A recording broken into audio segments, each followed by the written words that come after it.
आज देश भर में धूमधाम से रविदास जयंती मनाया जा रहा है। संत रविदास जयंती के पावन अवसर पर मध्य प्रदेश के मुख्यमंत्री मोहन यादव ने प्रदेशवासियों को रविदास जयंती की बधाई दी।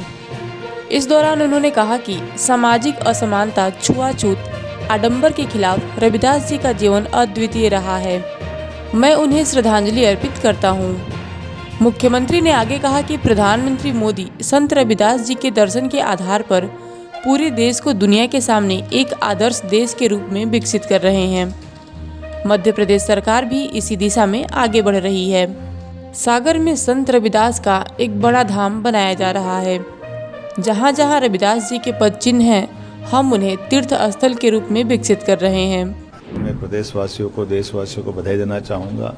गुलामी के उस काल में जब चारों तरफ विदेशी आक्रांताओं का आतंक छाया हुआ था, हिंदू धर्म में लोग नाम लेने से, भगवान का स्मरण करने से डर रहे थे, ऐसे में एक महापुरुष रविदास जी ने बनारस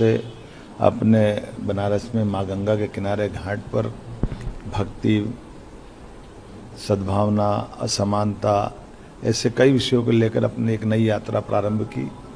उस काल में चित्तौड़ की महारानी का उनके लिए एक तरह से हम सबके, भारत के लिए गौरव की बात थी। जो उनकी शिष्या बनी महारानी मीराबाई ने जिस प्रकार से भक्ति भावना में भगवान कृष्ण की आराधना में बाद में जीवन बिताया, ये रविदास जी थे जिनकी वो शिष्या थी।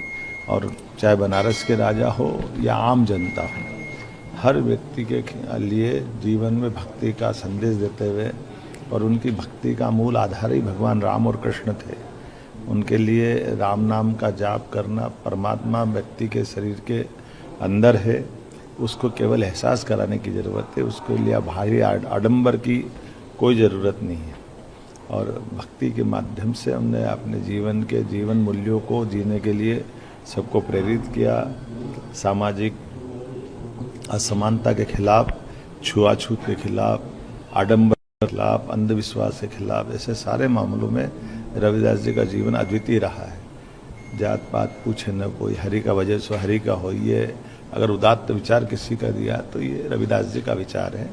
मैं उनको पूर्ण स्मरण में के अवसर पर अपनी श्रद्धा सुमन भी अर्पित करता हूँ और उम्मीद करता हूँ कि उनके दर्शन के आधार पर आज यशस्वी प्रधानमंत्री पूरे देश को दुनिया के सामने आदर्श देश के रूप में स्थापित कर रहे हैं।